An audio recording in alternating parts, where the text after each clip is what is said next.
ٹوٹی ہوئی چیزیں مختلف چیزوں سے آٹے سے بھی جوڑی جاتی ہیں. کیا خیال ہے بھائی؟ آٹے سے جوڑ دو,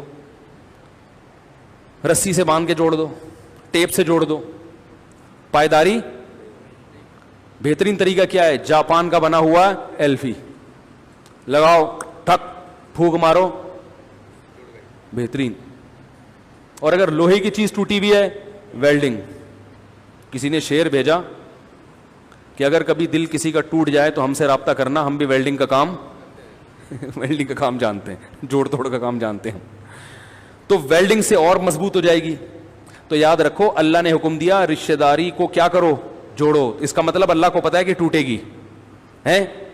کبھی بیگم سے پٹا ہوگا, کبھی ابا سے ہوگا, کبھی اماں سے ہوگا, کبھی بھائی سے, کبھی بہن سے, کبھی پھپھو ناراض ہیں. یہ سب جب انگریزوں کے یہاں یہ ٹینشن ہی نہیں ہے. انگریزوں کے یہاں یہ ٹینشن ہے وہ ہے ہی نہیں نا, وہ بوائے فرینڈ گرل فرینڈ وہ ٹینشن ہونے نا. لیکن جب آپ مسلمان ہو تو چچا بھی ہوگا, ماموں بھی ہوگا. بھائی انگریزوں میں بھی چچے ہوتے ہیں, اتنے نالائق نہیں ہے کہ مثال دے رہا ہوں میں. تو آپ کے چچا بھی ہوں گے, 10-15 پھوپھیاں بھی ہوں گی اور بہت سارے. تو اب ان کو شریعت کیا کہتی ہے؟ کیا کرنا ہے؟ جوڑنا ہے. تو جب یہ ٹوٹیں گی تو جوڑنے کے لیے جو سب سے بہترین ایلفی ہے مارکیٹ میں وہ پیسہ ہے. ہدیہ دو پیسوں کی شکل میں. کوئی 1 سال سے بھائی ناراض ہے نا, آپ ہدیہ دینا شروع کر دو پیسوں کی شکل میں, تو وہ تعلق کیا ہو جائے گا؟ آج کل لوگ خالی خولی کی معافیاں, حج سے پہلے معافی مانگیں گے. بھائی میں نے کسی کا بھی دل دکھایا ہو, بہنوں کی وراثت ہڑپ کر کے بیٹھا ہوا ہے, طارق روڈ کی 3 دکانیں کھا کے بیٹھا ہوا ہے, ابا سے کبھی تمیز سے بات نہیں کی, اماں کا دل ہمیشہ دکھایا, بیگم سے کبھی اخلاق سے بات نہیں کی, اور بہت سارے حقوق ہیں توڑ تاڑ کے بیٹھا ہوا ہے. حج پہ جانے سے کہا بھائی میں نے شب برات ہے کسی کا دل دکھایا ہو, تمام لوگوں سے معافی, معاف. انہوں نے کہا ہاں معاف. تو یہ جو ابھی جڑے ہیں نا, یہ ایسے جیسے آپ نے آٹے سے جوڑ دیا, ٹھیک ہے نا. یہ کس چیز سے جوڑ دیا آپ نے؟ آٹے سے جوڑ. یہ کسی بھی وقت دوبارہ ٹوٹ جائے گا. مجھے ایک صاحب نے کہا شب برات کو میسج آیا کہ میں نے کوئی دل دکھایا ہو تو آپ معاف کر دیں. میں نے کہا 500 روپے میں معاف کروں گا. میں 500 روپے ڈالو. انہوں نے کہا نہیں پیسے نہیں ہے. میں نے کہا پھر جاؤ. پھر یہ ٹوپی ڈراموں کی ضرورت مزاح کر رہا تھا ان سے. پھر یہ ٹوپی ڈراموں کی ضرورت. بھائی اگر دل دکھایا ہے تو جو دل دکھانے کی ریزن ہے اس کو دور کر دو. بہن کا دل دکھایا وراثت کھا کے, تو اس کی وراثت واپس کر دو. وہ 500 روپے کا بیلنس ڈالنے کے لیے تیار نہیں ہے, 1 کروڑ کی دکان کہاں سے واپس کرے گا؟ تو یہ ٹوپی ڈرامے ٹائپ کی معافیاں ہوتی ہیں, سمجھ رہے ہو. تو جڑتی کس سے ہے رشتہ داری؟ ایلفی سے. وہ ایلفی کیا ہے؟ ہدیہ. ہدیہ نبی نے فرمایا تہادوا تحابوا, ہدیے دیا کرو, اس سے آپس میں محبت. تو آپ اس لیے پیسہ کما رہے ہیں کہ یار بہن کو بھی کھلاؤں گا, وہ بھی خوش رہے گی, بیوی پہ بھی خرچ کروں گا. بیگم بھی آج کل جب ہی سیٹنگ پہ صحیح طریقے سے تمیز سے چلتی ہے, جب تھوڑا سا اس کو خرچ کرتے رہو, ٹھیک ہے نا. اور ساس کو بھی کبھی کبھار عید بقرعید پہ جوڑا بنا کے دے دیا کروں گا, تاکہ ساس کے شر سے اللہ میری, یعنی شر تو نہیں ہوتا بیچاری, یعنی اس کی محبتیں اور ملتی رہیں مجھے. پہلے میں صحیح بات کہتا ہوں پھر غلط کہہ دیتا ہوں, تو وہ اصل میں پہلے غلط ہوتی ہے بعد میں صحیح. ایک دفعہ میں نے ایک بیان دیا, وہ بیان بالکل صحیح تھا لیکن وہ لوگوں کو ہضم نہیں ہوا. ہمارے ایک استاذ کا فون آیا کہ یار ہر صحیح بات ممبر پہ کرنے کی نہیں ہوتی.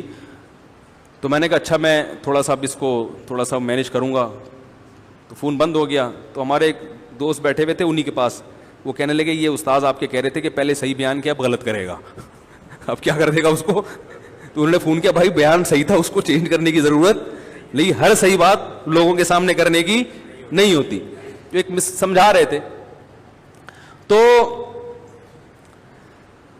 اس نیت سے پیسہ کماؤں گا کہ کیا ہوگا؟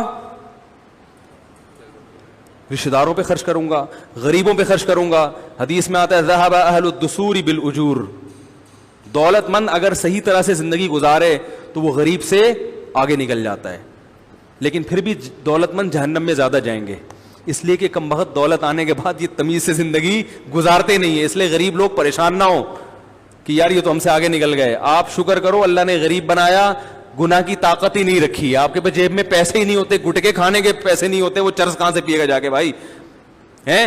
میں نے ہمارے ایک طالب علم تھا کلاس فیلو, اتنا غریب, وہ سگریٹ بھی پیتا تھا, پان بھی کھاتا تھا, چھپ چھپ کے گٹکے بھی کھاتا تھا. ایک دن کیا ہوا, صرف نسوار پہ آ گیا, باقی تمام چیزیں چھوڑ دی. ہم نے کہا یار ماشاءاللہ لگتا ہے کہ بیان کا اثر ہو گیا. اس نے کہا یار پیسے اتنی جیب خرچی ملتی نہیں ہے کہ گٹکا بھی کھاؤں سگریٹ بھی پیوں, تو مجبوراً اب کس پہ آ گیا ہوں, نسوار پہ. تو ہم نے کہا دیکھو یہ غربت اللہ کی کیا ہے, رحمت ہے کہ اللہ نے آپ سے یہ ساری گندگی چھڑا دی ہے. تو پھر اگر یہ بزنس مین نہ بھی بن سکا زندگی میں, تاجر نہ بھی بن سکا, مر گیا, تو اصل ہدف حاصل, کیونکہ حدیث میں آتا ہے جو شخص دولت من کو دیکھ کر یہ حسرت کرتا ہے کہ میرے پاس دولت ہوتی تو میں بھی خرچ کرتا, تو فرمایا یہ اجر میں اس کے برابر ہے. تو اجر اللہ کی طرف سے کیا ہوگا, مل جائے گا. تو عقل مند لوگ آخرت کو سامنے رکھ کے ویژن بناتے ہیں, اور احمق اور بیوقوف اسی دنیا کی دولت, اسی دنیا کی صحت, اسی دنیا کا ہدف. ہم تو بھائی صحت بھی بناتے ہیں تو کس کے لیے, آخرت کے لیے, کہ اللہ کا حکم ہے. لہذا اگر ہم صحت بنانے کی کوشش کریں, نہ بنے, ٹینشن نہیں ہوگی کم از کم. اور جن کا ہدف ہی صحت ہے وہ کم بخت ہدف تک نہ پہنچے تو ٹینشن, پہنچ جائیں تو ٹینشن کی یہ ہمیشہ رہے گی نہیں. ان کو پتا ہے کہ یار یہ بن گئی, اب دوبارہ ریورس.